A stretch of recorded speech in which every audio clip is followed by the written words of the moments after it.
Hola, buenas tardes, ¿qué tal estáis? Espero que estéis todos muy bien. Bienvenidos un día más a mi canal. Hoy vamos a leer los siguientes capítulos de Elantris, que son... Un momento.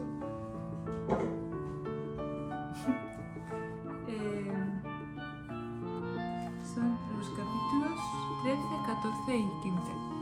Pues si estamos todos listos, como ya sabéis, pues haremos el libro por la página 163 y ya podéis hacer vuestras cosas si es que no leéis conmigo.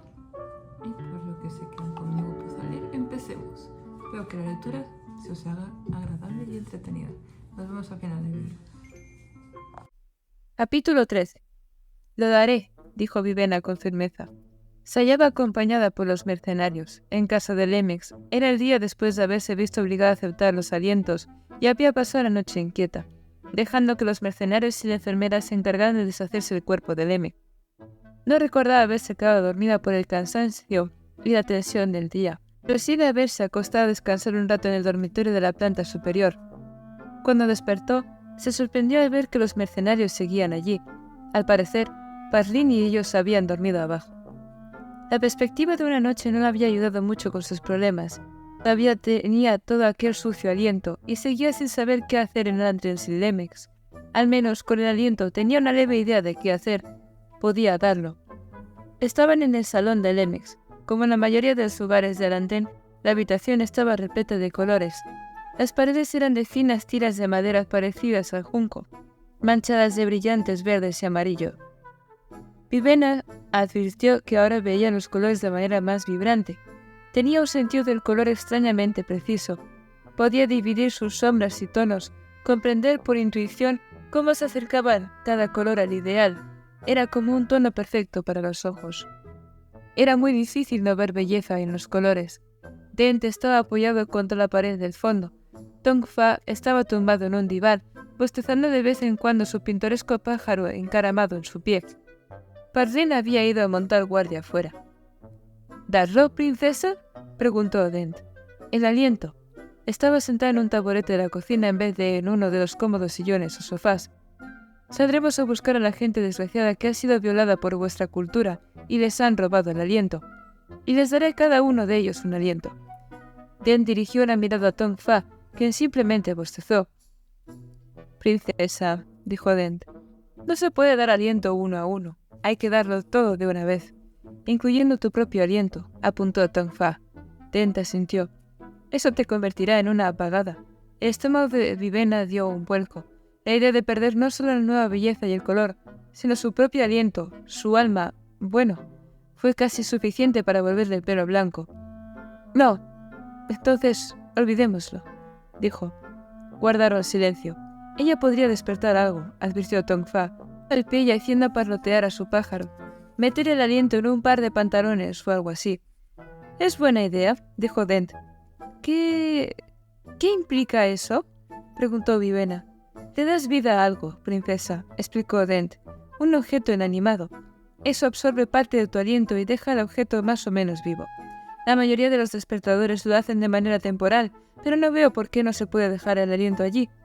Despertar. Tomad las almas de los hombres y usarlas para crear monstruosidades sin vida. De algún modo, Vivena sentía que Austria consideraría eso un pecado aún mayor que tener el aliento. Suspiró, sacudiendo la cabeza. El problema con el aliento era, en cierto modo, una distracción, algo que temía estar usando para no reflexionar sobre la falta de Lemex. ¿Qué iba a hacer? Dent se sentó en un sillón a su lado, apoyando los pies en la mesita. Cuidaba mejor su aspecto que Tong Fa y llevaba el pelo negro recogido en una cola, la cara afeitada. Odio ser mercenario, dijo. ¿Sabes por qué? Ella alzó una ceja. No hay seguridad en el trabajo, continuó Dent echándose atrás en su asiento. Las cosas que hacemos suelen ser peligrosas y impredecibles. Nuestros jefes tienen por costumbre morirse. Aunque no de fiebres, observó Tong Fa. Las espadas suelen ser el método elegido. Mira nuestra situación actual, dijo Dent. Ya no tenemos jefe. Eso nos deja sin ninguna dirección real. Vivena vaciló. ¿Significa eso que su contrato ha terminado? Saben que soy la princesa de Idris. ¿Qué harán con esa información? ¿Por eso se quedaron aquí anoche en vez de marcharse? ¿Planean chantajearme? Dent la miró. ¿Ves eso?, preguntó, volviéndose hacia Tongfa. Sí, lo está pensando. Dent se acomodó más en su sillón. De eso exactamente estoy hablando. ¿Por qué asume todo el mundo que cuando el contrato de un mercenario se termina, los traicionarán? ¿Crees que vamos por ahí apuñalando a la gente solo por diversión? ¿Crees que un cirujano tendrá ese problema? ¿Le preocupa a la gente que en el momento en que deja de pagar, el mercenario se ríe como un maníaco y les corte los dedos de los pies? A mí me gusta cortar los dedos de los pies, apuntó Tongfa. Eso es diferente. No lo harías simplemente porque se te ha acabado el contrato, ¿verdad? No, admitió Tongfa. Los dedos son los dedos. Vivena puso los ojos en blanco. ¿Esto tiene algún sentido? El sentido es, princesa, respondió Dent, que estabas pensando que íbamos a traicionarte, tal vez desplumarte o venderte como esclava o algo así. Tonterías, dijo Vivena. No estoy pensando en nada de eso. Estoy seguro, replicó Dent. El trabajo de mercenario es muy respetable. Es legal en casi todos los reinos que conozco. Somos tan parte de la comunidad como el panadero o el pescadero. Pero no es que paguemos a los recaudadores de impuestos, precisó Tongfa. Solemos apuñalarlos por diversión. La princesa tan solo sacudió la cabeza. Dent se inclinó hacia adelante y habló en tono más serio. Lo que estoy intentando decir, Majestad, es que no somos criminales. Somos trabajadores. Tu amigo Lemex era nuestro jefe. Ahora está muerto. Supongo que nuestro contrato pasa a ti. Si lo quieres. Vivena sintió un leve atisbo de esperanza. ¿Pero podía confiar en ellos? A pesar de las palabras de Dent, le costaba tener fe en los motivos y el altruismo de un par de hombres que luchaban por dinero. Sin embargo, no se habían aprovechado de la enfermedad de Lemex y se había quedado incluso cuando podían haber desvalijado aquel lugar, marchándose mientras ella dormía. Muy bien, dijo. ¿Cuánto os queda de contrato? Ni idea, contestó Dent.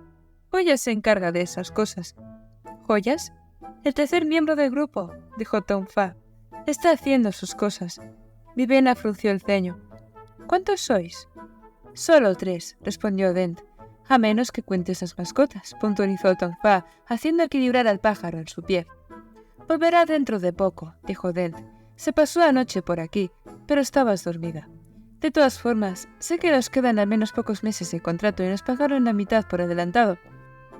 Aunque decidas no pagar el resto, probablemente te debemos una semana más. Tongfa asintió.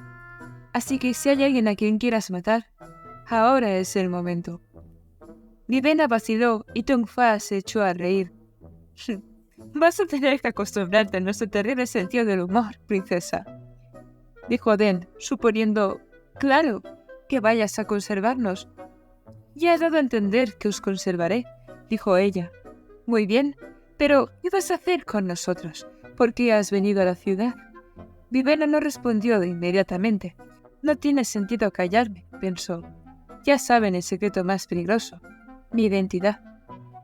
He venido a rescatar a mi hermana, dijo, a sacarla del palacio del rey Dios y encargarme de que regrese ahí sana y salva.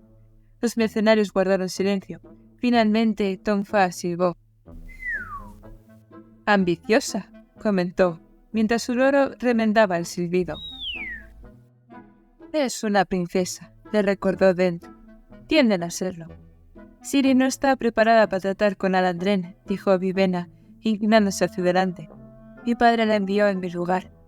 Pero no soporto que tenga que servir como esposa del rey Dios.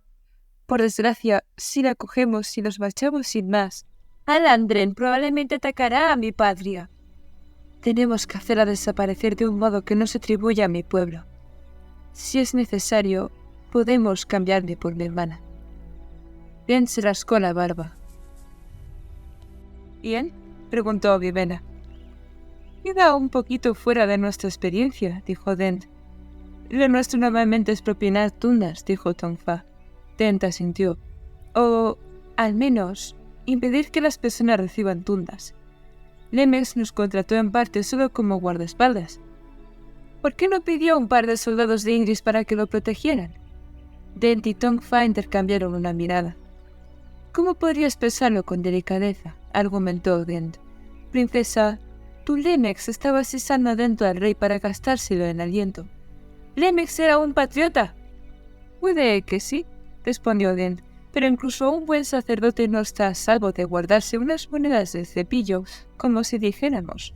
Creo que tu Limex pensó que sería mejor tener músculos de fuera en vez de realistas de dentro, para su protección.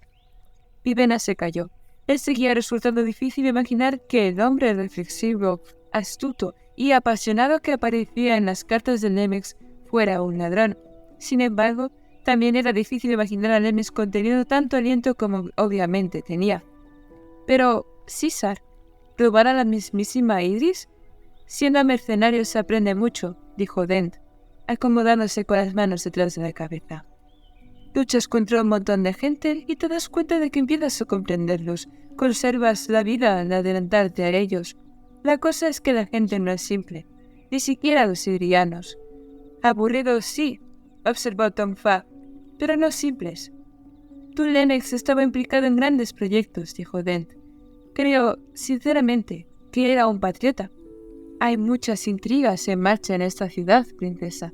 Algunos de los proyectos en que Lemes trabajaba tenían gran magnitud, y por lo que sé, eran por el bien de Idris. Supongo que pensó que debería ser recompensado un poco por su patriotismo.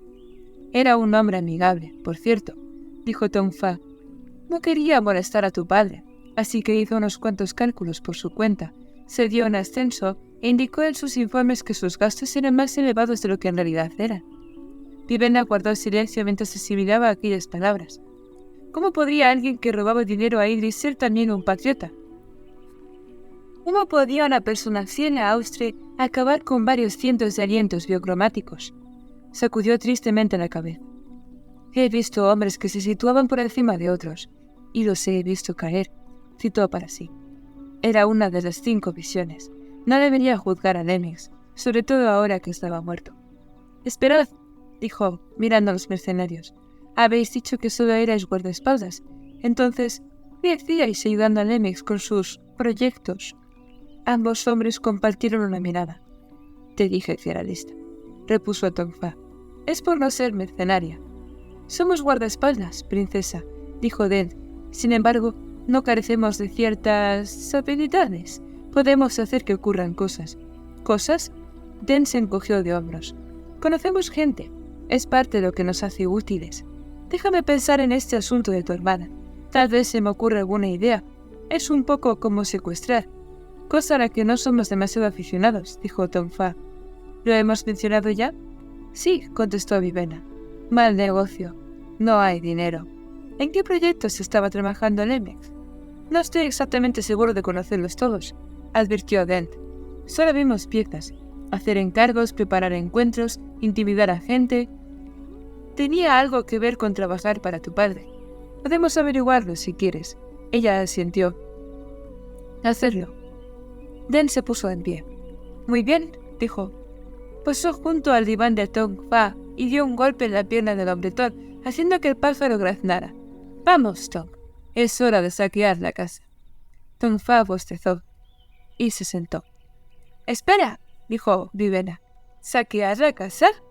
Claro, respondió Dent, mientras empezaba a subir las escaleras. Romper cualquier caja de seguridad oculta, rebuscar en papeles y archivos, descubrir en qué andaba el viejo Lemex. No le importará mucho, dijo el grandullor poniéndose en pie. Está muerto y todo eso, ya sabes. Vivena se estremeció. Seguía deseando haber podido dar a Lemex un funeral idriano adecuado, en vez de enviarlo al osario común de Landrel. Hacer que un par de matones se buscaran entre sus pertenencias parecía indecoroso. Dent debió de advertir su incomodidad. No tenemos que hacerlo, si no quieres. Claro, dijo Tong Fa, pero nunca sabremos qué preparaba Lemex. Continuad, ordenó Vivena, aunque voy a supervisar. De hecho, dudo que lo hagas, dijo Dent. ¿Y por qué? Porque no conozco a nadie que pida a un mercenario su opinión. Verás. Oh, seguid, dijo Vivena, molesta, aunque inmediatamente se arrepintió por su mal humor. ¿Qué le estaba pasando? Los últimos días debían de estar afectándola. Dent tan solo sonrió, como si encontrara divertido su estallido. Hoy es el día en que los retornados celebran la asamblea de la corte, princesa. ¿Y? Preguntó Vivena con forzada calma. Pues que es también el día en que tu hermana será presentada a los dioses. Sospecho que querrás echarle un buen vistazo, para ver cómo le va. Si vas a hacerlo, Tendrás que darte prisa. La asamblea empezará dentro de poco. La princesa se cruzó de brazos, sin moverse.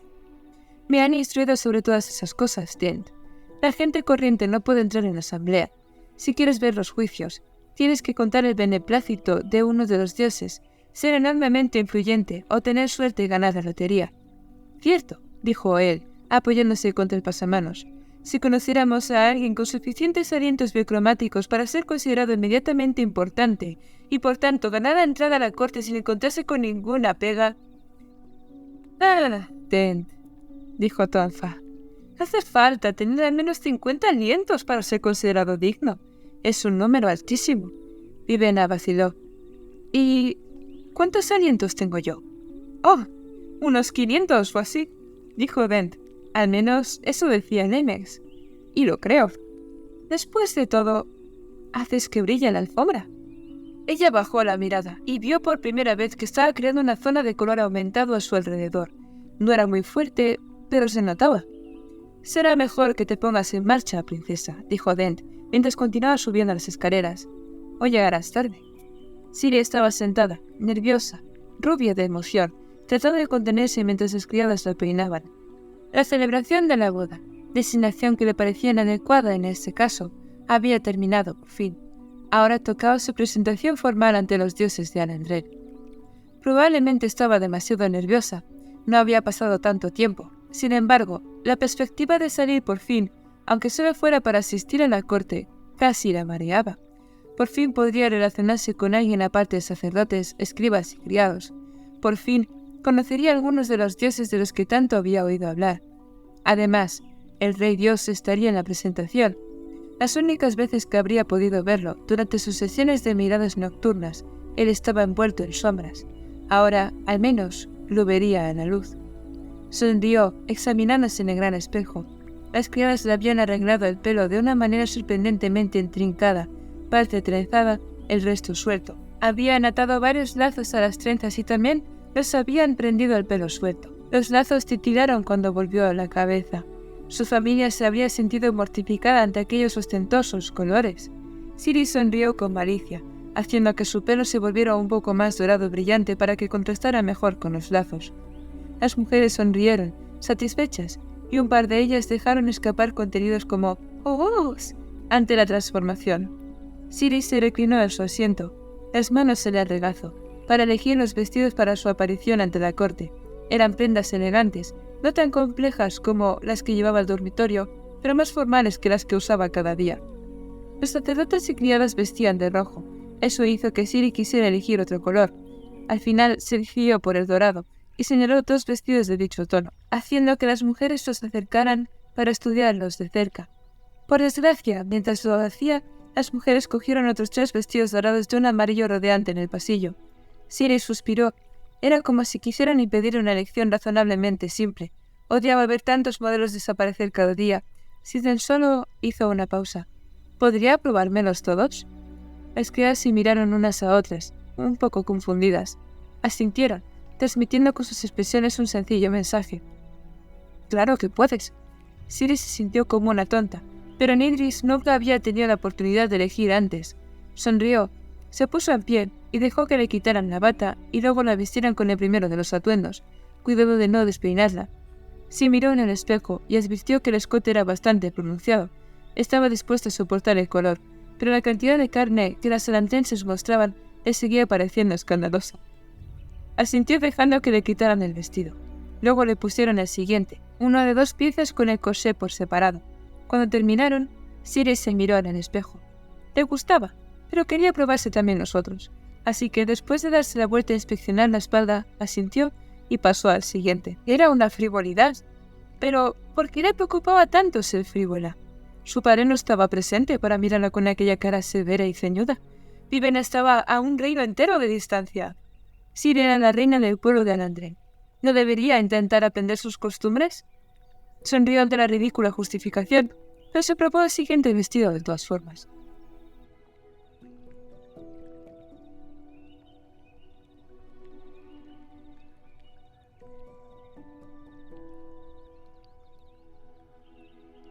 Capítulo 14.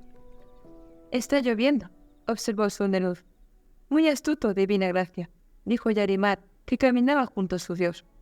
No me gusta la lluvia. Lo decís con frecuencia. Soy un dios. ¿No debería tener poder sobre el clima? ¿Cómo puedo llover si yo no quiero? Ahora mismo hay 25 dioses en la corte, divina gracia. Tal vez sean más los que desean que haya lluvia que los que no. La túnica rojo y oro de sol de luz se agitaba a su paso. La hierba estaba fresca y húmeda bajo sus pies, pero un grupo de criados llevaba un amplio dosel. La lluvia caía suavemente sobre la tela. En Tetenir, los chaparrones eran comunes, pero nunca muy fuertes. A Sondeluz le habría gustado ver una tormenta de verdad, como las que, según decía la gente, se desataban en las junglas. Entonces haré una votación, dijo, con los otros dioses.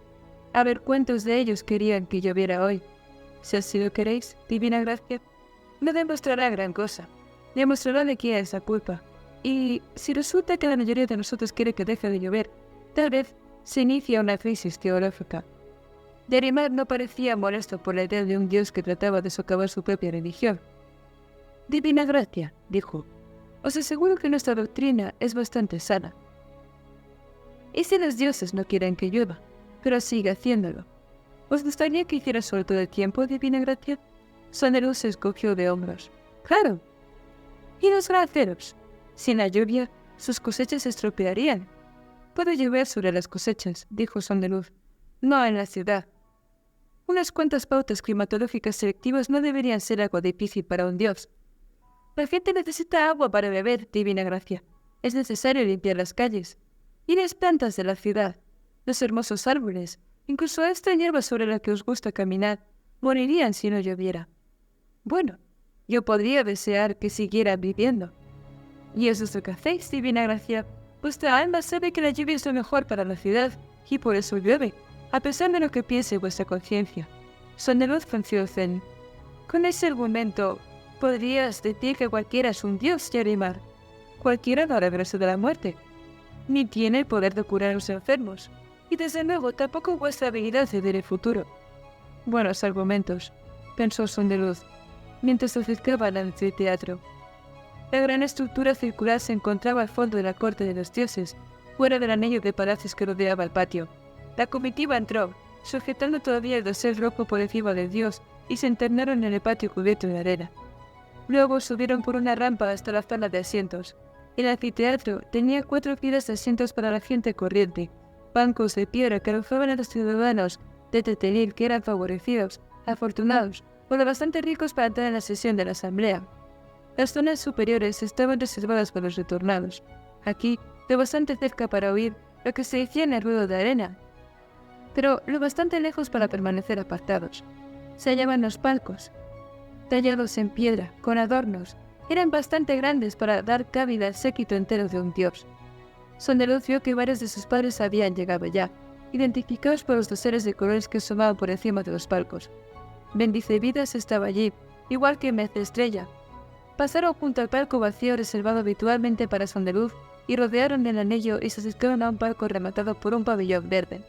Encendedora estaba allí. Su vestido verde y plata era espléndido y revelador, como siempre. A pesar de su rico corte y su bordado, era poco más que una larga tela con algunos lazos y un agujero en el centro para su cabeza. Eso lo dejaba completamente abierto por ambos lados desde los hombros hasta las pantorrillas, y los muslos de la diosa asomaban lujuriosamente a cada lado. Se incorporó en su asiento, sonriendo. Sondeluz se inspiró profundamente. Encendedora siempre lo trataba con amabilidad, y desde luego tenía una alta opinión de él. Pero estando con ella, le parecía que tenía que estar en guardia en todo momento. Una mujer como aquella podía hacer lo que quisiera con un hombre. Podía atraparlo y no soltarlo nunca. Sondeluz, querido, dijo, sonriendo más ampliamente, mientras los criados de Dios avanzaban y emplazaban su sillón, el reposapiés y una mesita. Mis respetos, bella encendedora. Mi sumo sacerdote me dice que tienes la culpa de este tiempo asqueroso. Ella alzó una ceja, y a un lado de pie, junto con los otros sacerdotes, y además se ruborizó. A mí me gusta la lluvia, dijo por fin, volviendo a repartirse en su diván. Es diferente. Me gusta que las cosas sean diferentes. Entonces debo aburrirte terriblemente, querida, dijo Sondeluz, sentándose y cogiendo un puñado de uvas ya peladas del cuenco que había en la mesita. ¿Aburrirme? No vivo para otra cosa sino la mediocridad, y la mediocridad cada vez es diferente. De hecho, debería decir que está muy de moda en la corte hoy en día. No deberías decir esas cosas. La gente podría empezar a creerte. ¿Me malinterpretas? Por eso las digo. Pienso que si no puedo hacer milagros divinos como controlar el clima, entonces bien podría contentarme con el milagro menor de ser quien dice la verdad. Replicó ella, desperezándose, agitando la punta de sus dedos mientras suspiraba feliz. Nuestros sacerdotes dicen que el propósito de los dioses no es jugar con el tiempo ni prevenir desastres, sino proporcionar visiones y servir al pueblo. Tal vez esta actitud tuya no sea el mejor modo de velar por sus intereses. Tienes razón, por supuesto. Acabo de tener una revelación. La mediocridad no es el mejor modo de servir a nuestro pueblo. ¿Cuál es, entonces? Medio hecho sobre un fondo de medallones de patatas dulces, dijo él, llevándose una uva a la boca con una leve capa de ajo y una ligera salsa de vino blanco. Eres incorregible, sonrió ella, terminando de desperezarse. Soy lo que el universo me hizo ser, querida. ¿Te inclinas entonces ante los caprichos del universo? ¿Qué más podrían hacer? Combatirlo, dijo encendedora. Entornó los ojos y, como ausente, extendió la mano para coger una uva de la mano de Sondeluz. Combatirlo con todo, obligar al universo a inclinarse ante ti. Es un enfoque muy estimulante, pero creo que el universo y yo pertenecemos a categorías de peso ligeramente distintas. Creo que te equivocas. ¿Estás diciendo que estoy gordo? Ella lo miró con frialdad. Lo que digo es que no hace falta que seas tan modesto, Sondeluz. Eres un dios que ni siquiera puede hacer que deje de llover. Yo quiero que haya tormentas y tempestades. Tal vez esta llovizna sea el término medio entre tú y yo. Sondeluz se metió otra uva en la boca, la aplastó entre los dientes sintiendo el dulce jugo inundar su paladar. Pensó mientras masticaba. Encendedora, querida, dijo al fin. ¿Hay algún tipo de subtexto en nuestra conversación? Porque como deberías saber, soy muy malo con los subtextos. Me dan dolor de cabeza. No te puede doler la cabeza. Pues tampoco me lances subtextos. Son demasiado sutiles para mí. Hace falta un esfuerzo de comprensión y el esfuerzo, por desgracia, va contra mi religión. Encendedora alzó una ceja. ¿Un nuevo principio para quienes te adoran? Oh, esa religión no. Soy un adorador secreto de Austria. Es una teología tan deliciosamente burda, negro, blanco, has de molestarse con complicaciones. Ve sin ningún pensamiento molesto. La diosa cogió otra uva. No conoces lo bastante bien el austrismo. Es complejo. Si buscas algo realmente sencillo, deberías probar la fe de Pancal. Sondeluz arrugó el ceño. ¿No adoran a los retornados, como el resto de nosotros? No. Tienen su propia religión. Pero todo el mundo sabe que los Pancal son prácticamente alandrenses. Encendedora se encogió de hombros, contemplando el estadio debajo. ¿Y cómo nos hemos salido exactamente por esta tangente, por cierto? Dijo Sondeluz. Desde luego, querida, a veces nuestras conversaciones me recuerdan a una espada rota. Ella alzó una ceja, afilada como el infierno, pero sin punta. Añadió él. Encendedora bufó. Tú eres quien pidió verse conmigo, Sondeluz. Sí, pero los dos sabemos que tú lo querías. ¿Qué estás planeando? La diosa hizo girar la uva entre sus dedos. Espera, dijo. Sondeluz suspiró y llamó a un criado para que le trajera nueces. Uno colocó un cuenco sobre la mesa, luego otro se acercó y empezó a cascarlas. Primero das a entender que debería unirme a vosotros y ahora ¿no quieres decirme lo que queréis que haga? Pero bueno, mujer, algún día tu ridículo sentido del drama va a causar serios problemas, como, por ejemplo, aburrimiento en tus interlocutores. No es drama, dijo ella. Es respeto. Señaló con la cabeza al otro lado del anfiteatro, donde el palco del rey Dios todavía estaba vacío, el trono dorado colocado en un pedestal sobre el palco en sí. Ah, dimos patrióticas hoy, ¿no? Más bien es curiosidad. ¿Por? Ella. ¿La reina? Encendedora le dirigió la mirada despectiva. Pues claro. ¿De quién más podría estar hablando? Sondeluz descontó los días. Había pasado una semana. Ah, ¿su periodo de aislamiento ha terminado, entonces? Deberías prestar más atención, Sondeluz. Él se encogió de hombros. El tiempo parece pasar más rápido cuando no te das cuenta, querida. En eso, Es notablemente similar a la mayoría de las mujeres que conozco. Aceptó un puñado de nueces y se acomodó, dispuesto a esperar. Al parecer, a la gente de Tetelir no le gustaban los carruajes, ni siquiera para transportar a los dioses. Ciri, divertida, permanecía sentada mientras un grupo de criados llevaba su silla hacia una gran estructura circular situada al fondo de la corte de los dioses. Llovía. No le importaba. Había estado encerrado demasiado tiempo. Se giró en su silla y miró al grupo de criados que llevaba la cola de su largo vestido dorado, que rozara la hierba mojada. A su alrededor caminaban más mujeres, que sostenían un gran dosel para protegerla de la lluvia. «¿Podríais apartarlo un poco?», pidió Ciri, «para dejar que la lluvia me caiga encima». Las criadas se miraron perplejas. «Solo un poquito», dijo Ciri, «lo prometo». Las mujeres intercambiaron miradas ceñudas, pero redujeron el paso, permitiendo a los porteadores de Ciri adelantarse y exponerle a la lluvia. La muchacha alzó la cabeza, sonriendo mientras la llovizna le caía sobre el rostro. 7 días encerrada es demasiado tiempo, se dijo. Se regodeó un momento, disfrutando de la fría humedad en su piel y ropas. La hierba parecía llamarla. Miró de nuevo hacia atrás. Podría ir andando, ¿sabéis? Sentir mis pies en este fresco verdor.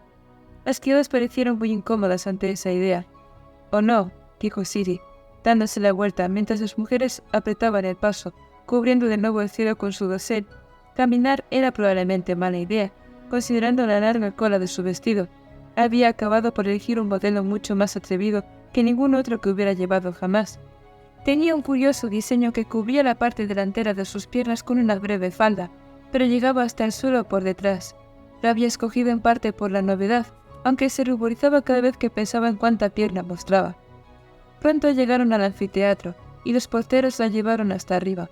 Ciri se interesó al ver que no tenía techo, y el suelo estaba cubierto de arena. Justo por encima del suelo, un pintoresco grupo de personas se congregaban en los bancos situados en filas. Aunque algunos llevaban paraguas, muchos ignoraban la ligera lluvia y charlaban amigablemente. Ciri le sonrió a la multitud. Había representados un centenar de colores, distintos y numerosos estilos diferentes de vestir. Era bueno ver de nuevo algo de variedad, aunque esa variedad resultara algo chillona. Sus porteadores la llevaron hasta un gran saliente de piedra construido en un lado del edificio. Las mujeres clavaron los palos del dosel en unos agujeros abiertos en la piedra, permitiendo que se sostuviera solo y cubriera el palco entero. Los criados corrieron preparando las cosas, y los porteadores bajaron la silla. Ciri se levantó, frunciendo el ceño. Por fin estaba libre del palacio, y, sin embargo, parecía que iba a tener que sentarse por encima de todos los demás, incluso los otros dioses, que suponía en los otros palcos con dosel estaban lejos y separados de ella por paredes. «¿Cómo es que pueden hacer que me sienta sola incluso rodeada por cientos de personas?», se obvió hacia una de sus criadas. «¿Dónde está el rey Dios?». La mujer indicó los palcos. «¿Está en uno de ellos?», preguntó Ciri. «No, señora», dijo la mujer, la mirada gacha. «No llegará hasta que todos los dioses estén aquí». «Ah, tiene sentido, supongo». Volvió a sentarse mientras varios criados preparaban la comida. A un lado, un juglar empezó a tocar una flauta, como para ahogar los sonidos de la gente más abajo. Ciri hubiera preferido ir a la gente. Con todo, decidió no ponerse de mal humor. Al menos había salido, y podía ver a otra gente, aunque no pudiera relacionarse con ella. Sonrió para sí, se inclinó hacia adelante, los codos sobre las rodillas, y estudió los exóticos colores de abajo. ¿Qué pensar de la gente de Tetelir? Eran sumamente diversos. Algunos tenían la piel oscura, lo que significaba que procedían de las fronteras del reino de Alantren. Otros tenían el pelo rubio, o incluso extraños colores de cabello, azules y grises, producto de tinte, según supuso. Todos vestían ropas brillantes, como si no hubiera otra opción. Los sombreros con adornos eran populares, tanto en hombres como en mujeres. Las ropas oscilaban desde chalecos y pantalones cortos a túnicas largas y vestidos. ¿Cuánto tiempo debe de pasar comprando? A ella le costaba decidir qué ponerse, y solo tenía una docena de opciones cada día, sin sombreros. Después de negarse a los primeros, las criadas habían dejado de ofrecerlos. Los séquitos fueron llegando uno tras otro, cada uno con un color distinto, normalmente con cierto matiz metálico. Ciri contó los palcos. Había espacio para unos 50 dioses, pero en la corte solo había un par de docenas. 25, ¿no? En cada procesión había una figura que sobresalía por encima de las demás. Algunas, sobre todo las mujeres, eran transportadas en sillas o divanes. Los hombres generalmente andaban, algunos vestían intrincadas túnicas, otros solo llevaban sandalias y una falda. Ciri se inclinó hacia adelante, estudiando a un dios que pasaba junto a su palco. Su pecho desnudo le hizo ruborizarse, pero le permitió ver su cuerpo musculoso y su piel bronceada. Él la miró, y ella sintió levemente con la cabeza como signo de respeto. Sus sirvientes y sacerdotes se inclinaron hasta casi tocar el suelo. El dios continuó su camino, sin decir nada. Ciri permaneció sentada. Negó con la cabeza cuando una de las criadas le ofreció comida. Todavía quedaban 4 o 5 dioses por llegar. Al parecer, las deidades de Alandren no eran tan puntuales como lo había hecho creer el puntilloso Dedos Azules. Vivena atravesó las puertas y entró en el patio de la corte de los dioses, dominado por un grupo de grandes palacios. Vaciló, y pequeños grupos de personas se adelantaron, aunque no había una gran muchedumbre. Den tenía razón. Le había resultado fácil entrar en la corte. Los sacerdotes de la puerta la habían dejado pasar sin preguntarle siquiera su identidad. Incluso habían permitido la entrada a Parlin, dando por sentado que era su ayudante. Se volvió a mirar a los sacerdotes de túnicas azules. Pudo ver burbujas de color a su alrededor, indicativas de su fuerte biocroma. La habían informado al respecto. Los sacerdotes que protegían las puertas tenían suficiente aliento para llegar a la primera elevación, el estado en que alguien conseguía la habilidad para distinguir niveles de aliento en los demás. Vivena lo tenía también. No eran las auras o los colores lo que le parecía diferente.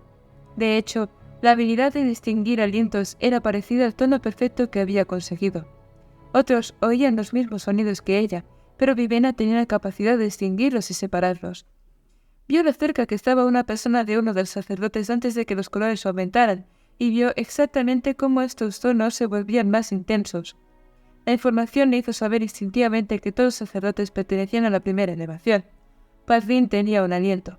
Los ciudadanos corrientes, que tenían que presentar papeles para acceder a la corte, también tenían un solo aliento.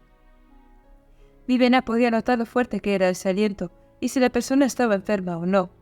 Los sacerdotes tenían cada uno 50 alientos, como la mayoría de los individuos adinerados que entraban por las puertas.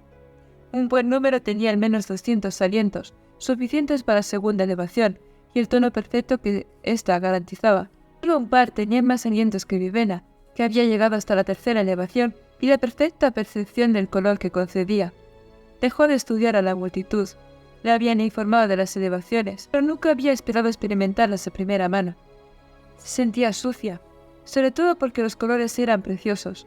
Sus tutores le habían enseñado que la corte se componía de un amplio círculo de palacios, pero no mencionaron que cada palacio estaba armónicamente equilibrado en su color.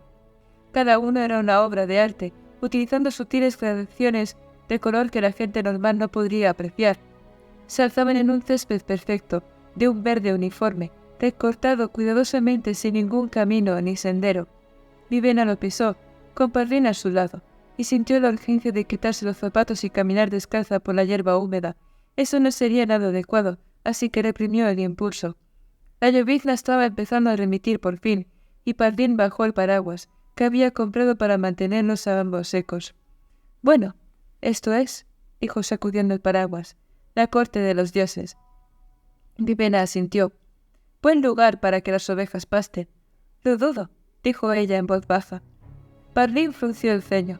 «¿Cabras, entonces?», propuso por fin. La princesa suspiró, y se unieron a una pequeña procesión que cruzaba la hierba hacia una gran estructura ante el círculo de palacios. La había preocupado destacar. Después de todo, seguía llevando su sencillo vestido hidriano, escote cerrado, tejido práctico y colores apagados. Estaba empezando a darse cuenta de que no había forma de destacar entre Telir.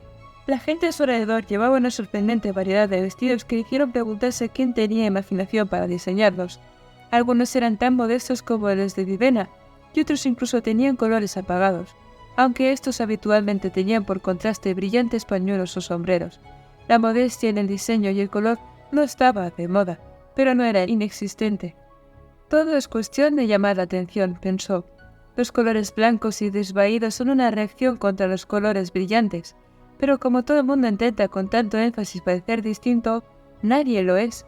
Sintiéndose más segura, miró a Parlin, que parecía más tranquilo ahora que estaban lejos de las grandes multitudes de la ciudad. «Interesantes edificios», dijo. «La gente lleva demasiado color, pero ese palacio tiene solo un color. Me pregunto por qué será». «No es solo un color, son muchos tonos diferentes del mismo color». Pardín se encogió de hombros. «El rojo es rojo». ¿Cómo podía explicárselo ella? Cada rojo era diferente, como notas de una escala musical.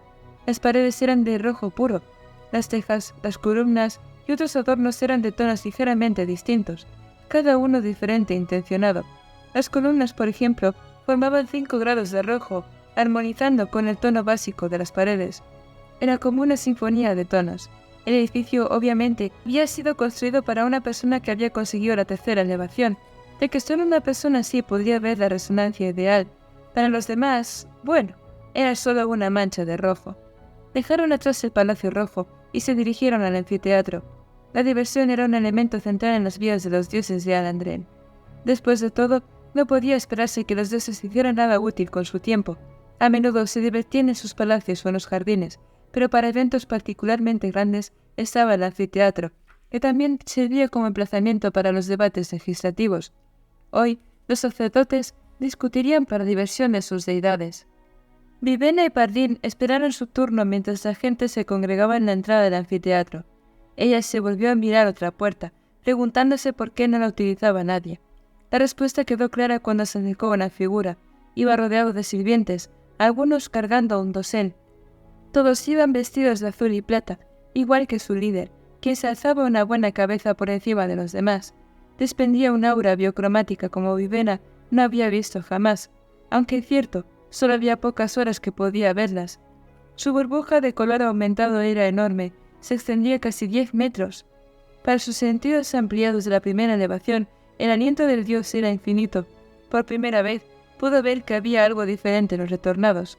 No eran solo despertadores con más poder, era como si tuvieran un solo aliento, pero tan inmensamente poderoso que los impulsaban a las elevaciones superiores. El dios entró en el anfiteatro a través de la puerta abierta. Mientras lo miraba, la sensación de asombro de Vivena se disipó. Había arrogancia en la pose de aquel hombre, un desdén hacia el modo en que entraba libremente mientras otros esperaban su turno en una entrada repleta. Para mantenerse vivo, pensó, necesita observar el aliento de otra persona cada semana. Se había permitido relajarse demasiado y sintió que su repulsión regresaba. El color y la belleza no podían cubrir una vanidad tan grande, ni ocultar el pecado de ser un parásito que vivía a costa de la gente corriente. El dios desapareció en el anfiteatro. Vivena esperó, pensando un momento en su propia biograma y lo que significaba. Se quedó anonadada cuando un hombre junto a ella se alzó súbitamente del suelo. El hombre se elevó por los aires, levantado por su capa inusitadamente larga. El tejido se había endurecido y pareció una mano mientras alzaba al hombre para que pudiera ver por encima de la multitud. ¿Cómo lo hace? Le habían dicho que el aliento podía dar vida a los objetos, pero ¿qué significaba vida? Parecía como si las fibras de la capa estuvieran tensas, como músculos, pero ¿cómo llevaban algo mucho más pesado? El hombre descendió al suelo, murmuró algo que Vivena no pudo oír, y su aura biocromática se volvió más fuerte cuando recuperó su aliento de la capa. «Pronto volveremos a avanzar», les dijo el hombre a sus acompañantes. «Ya hay menos gente por delante». En efecto, la multitud pronto empezó a moverse. No pasó mucho tiempo antes de que Vivena y Pardín entraran en el anfiteatro. Recorrieron los bancos de piedra, buscando un sitio que no estuviera demasiado abarrotado, y Vivena miró con urgencia hacia los palcos de arriba. El edificio era recargado, pero no muy grande, así que no tardó en localizar a Siri.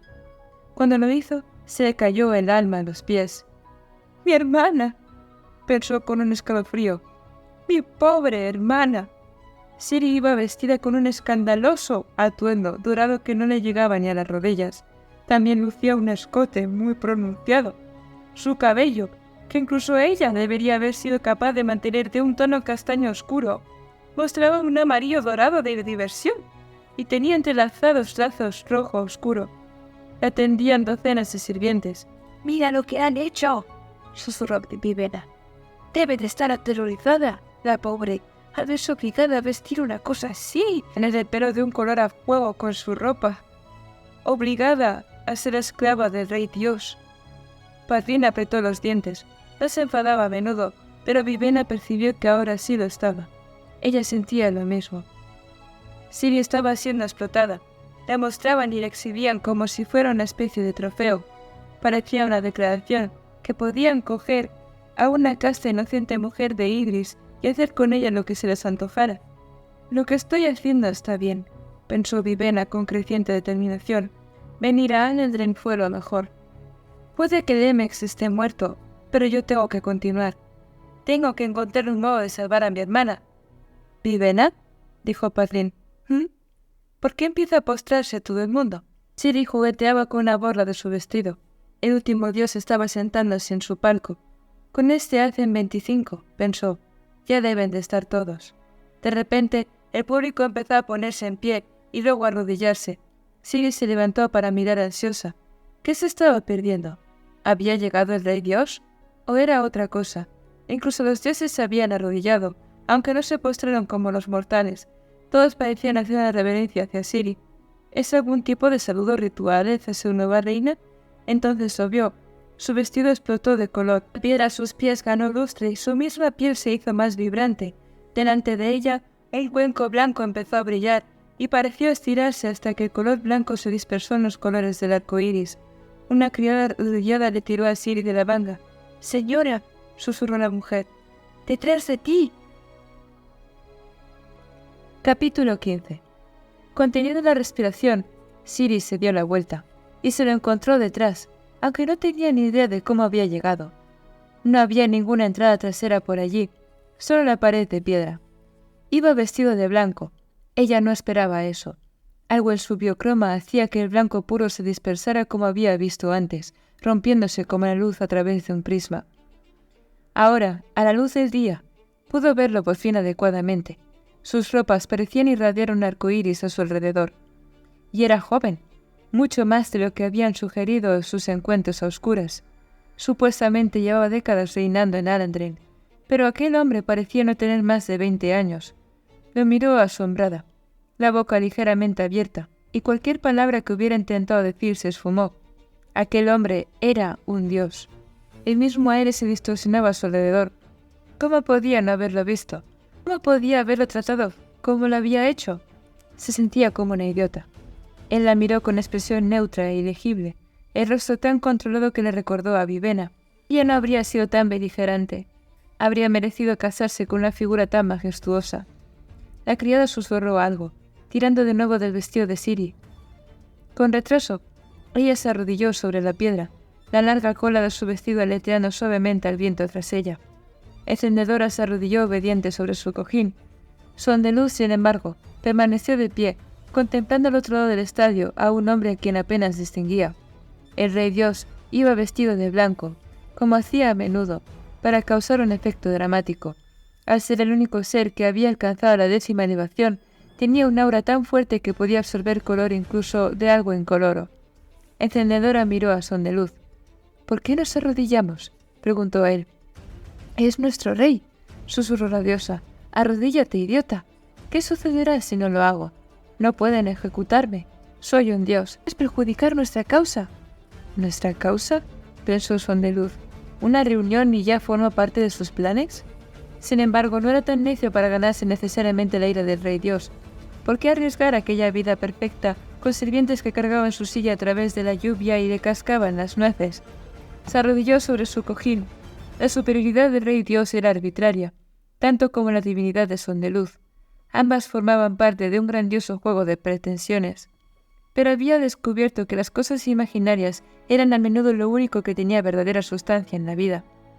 Siri respiraba entrecortadamente, arrodillada en el suelo de piedra ante su esposo. Todo el anfiteatro estaba inmóvil y en silencio. Con la mirada gacha, todavía podía ver los pies calzados de blanco de su cebrón delante de ella. Incluso los pies emanaban un aura de color, y las tiras blancas de sus sandalias desprendían lazos pintorescos. 2 cuerdas de colores cayeron al suelo a cada lado del rey dios. Siri vio cómo las cuerdas se retorcían con vida propia, se envolvían cuidadosamente en torno a su cebrón y lo elevaban por el aire. Sus ropajes blancos aletearon mientras eran transportados por el espacio entre el dosel y la pared trasera. Siri se inclinó hacia adelante para ver las cuerdas depositar a su marido en un saliente de piedra más arriba y sentarlo en un trono dorado. A su lado, un par de sacerdotes despertadores ordenaron a sus cuerdas vivientes enroscarse en sus brazos y hombros. El rey Dios extendió una mano. La gente se levantó, su conversación comenzó de nuevo y volvieron a sentarse. Así que no va a sentarse conmigo, pensó Ciri mientras se incorporaba. Se sintió aliviada en parte, aunque también frustrada. Estaba superando su asombro por estar en Alandren, desposada con un dios, pero él había vuelto a impresionarla. Preocupada, se sentó y miró por encima de la multitud, para ver apenas cómo un grupo de sacerdotes entraban en el anfiteatro. ¿Cómo interpretar a su Sebrón? No podía ser un dios. No lo era en realidad, ¿no? Austre era el único dios de los hombres, el que enviaba a los tornados. Los alandrenses lo habían adorado también, antes de la multiguerra y el exilio de la familia real. Solo después de eso habían caído, convirtiéndose en paganos, adoradores de los tonos iridescentes, el aliento biocromático, los retornados y el arte en general. Sin embargo, Ciri nunca había visto a Austre. Le habían enseñado al respecto, pero ¿qué se podía interpretar de una criatura como el Rey Dios? Ese halo divino de color no era algo que pudiera ignorar. Empezaba a comprender cómo el pueblo de Alandren, después de casi ser destruido por sus enemigos y luego ser salvado por las habilidades diplomáticas de Dalapace el Bendito, podía recurrir a los retornados en busca de guía divina. Suspiró y miró hacia un lado mientras una figura subía los peldaños hasta su palco. Era de dedos azules, las manos manchadas de tinta, escribiendo en un libro como de costumbre. Miró al Rey Dios, asintió para sí y luego hizo otra anotación en su libro. Veo que su majestad inmortal está situado y que estás adecuadamente expuesta, receptáculo. ¿Expuesta?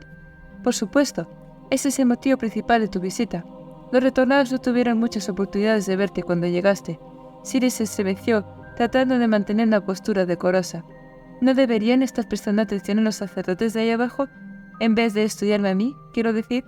Probablemente, contestó Dedos Azules sin apartar los ojos de su libro. En mi experiencia, rara vez hacen lo que se supone que deben hacer. No parecía especialmente reverente hacia ellos. Ciri dejó correr la conversación. Dedos Azules aún no había explicado su extraña advertencia. Las cosas no son lo que parecen. Dedos Azules, dijo. Respecto a lo que me dijiste la otra noche, Él le dirigió una mirada, los ojos muy abiertos e insistentes, cortándole en seco. El mensaje era obvio. Ahora no. Ciri suspiró, resistiendo la urgencia por desplomarse en el asiento. Abajo, sacerdotes de diversos colores se alzaban en pequeñas plataformas, debatiendo a pesar de la llovizna. Podía oírlos bastante bien, aunque poco de lo que decían tenía sentido para ella. El debate en curso parecía tener algo que ver con la manera en que la basura y las aguas residuales eran tratados en la ciudad. ¿Dedos Azules?, preguntó. ¿Son de verdad dioses? El escriba vaciló y finalmente alzó la cabeza de su libro. ¿Receptáculo? ¿Los retornados? ¿Crees que de verdad son divinos? ¿Que pueden ver el futuro? Yo no creo ser el más indicado para responder, receptáculo. Déjame que traiga a uno de los sacerdotes. Él podrá contestar a tus preguntas. Dame un... ¡No!, dijo Ciri deteniéndolo. No quiero la opinión de un sacerdote. Quiero la opinión de una persona corriente como tú. Un seguidor típico. Él frunció el ceño. Mis disculpas, receptáculo, pero no soy seguidor de los retornados. Pero trabajas en el palacio, y tú vives allí. Sin embargo, ninguno de los otros dos adora los tonos iridescentes. Tú eres de Idris. Yo soy de Pancal. Pancal es igual que Alandren. Dedos Azules alzó una ceja y apretó los labios.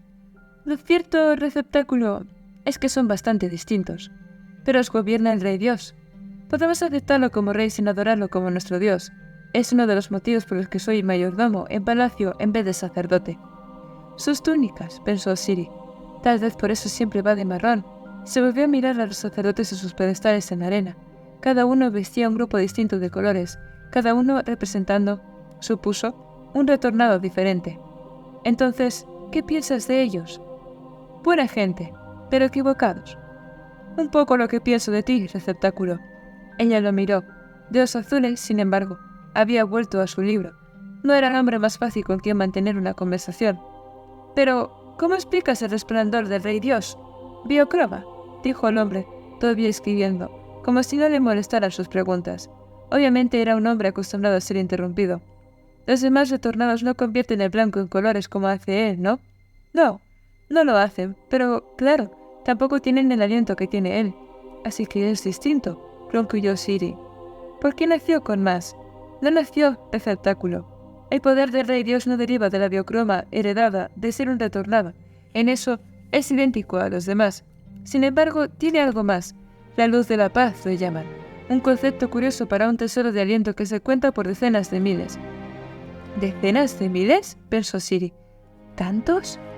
Dedos Azules asintió, distraído. Se dice que los reyes dioses son los únicos que consiguen la 10ª elevación. Es lo que hace que la luz se descomponga a su alrededor, además de darle otras habilidades. La habilidad para dar órdenes sin vida, por ejemplo, o la habilidad de despertar objetos sin tocarlos, usando solo su voz. Estos poderes no son tanto en la función de la divinidad como de contener tanto aliento. Pero, ¿de dónde lo consiguió? La mayoría fue originalmente reunido por Dalapaz el Bendito, dijo Dedos Azules. Reunió miles de alientos durante los días de la multiguerra. Los pasó al primer rey dios de Alandren.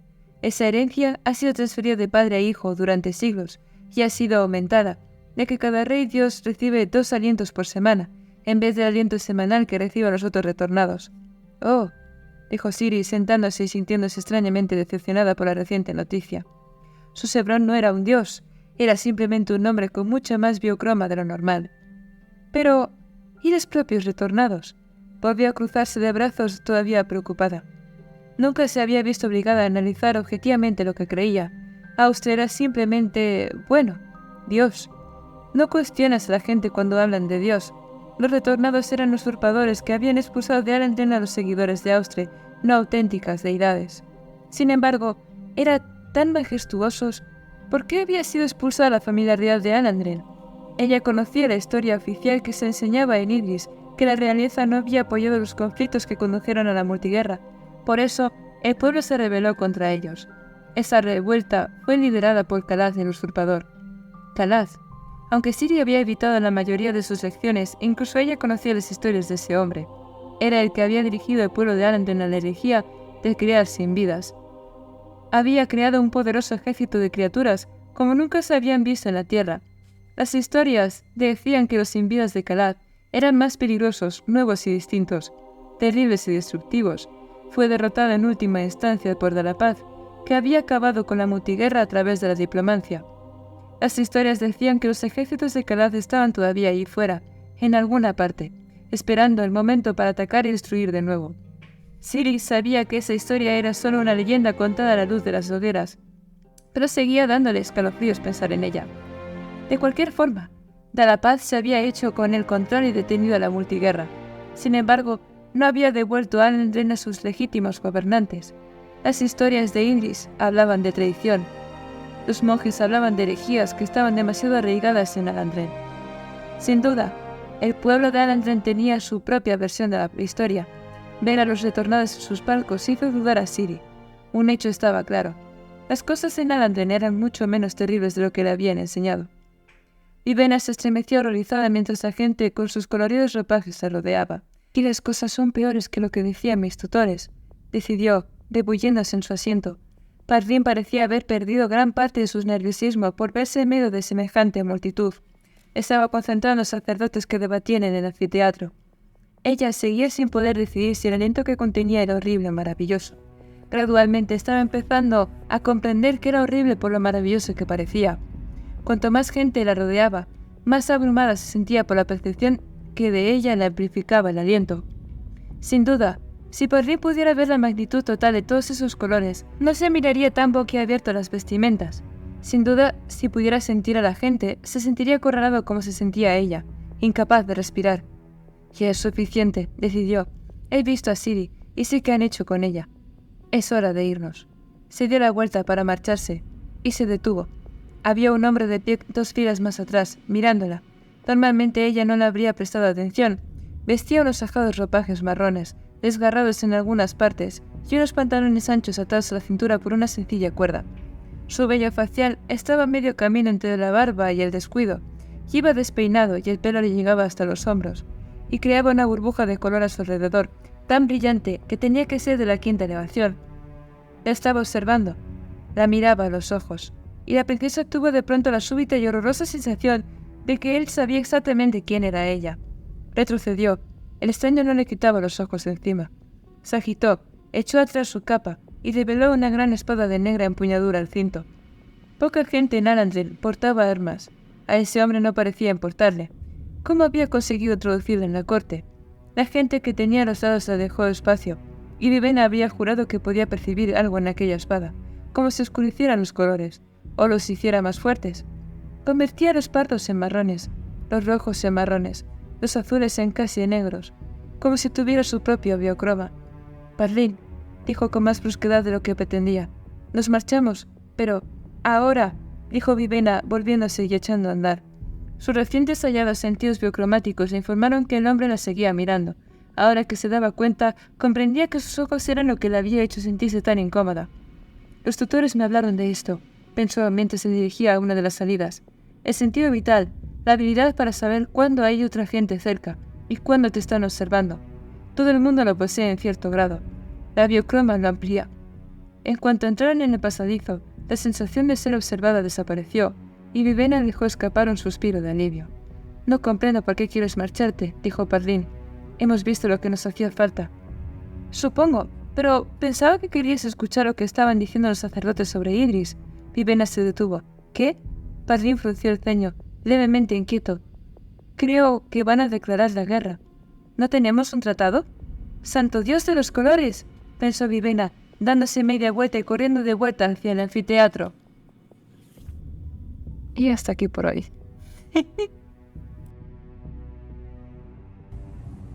Pues bueno, ya está el vídeo terminado. Una vez más, pues empezaremos otra semana. Espero que para todos os sea amena, que se os sea leve en caso de que trabajéis, que estéis, y si no, pues espero que estéis teniendo unas buenas vacaciones en la playita, donde nadie sea. Que sea todo muy chachi, muy bonito, todo muy bien, y que se lo pueda permitir las vacaciones. y que deciros más, pues nada, nos veremos el próximo domingo. Un abrazo a todos y se me cuidan. Chao, chao.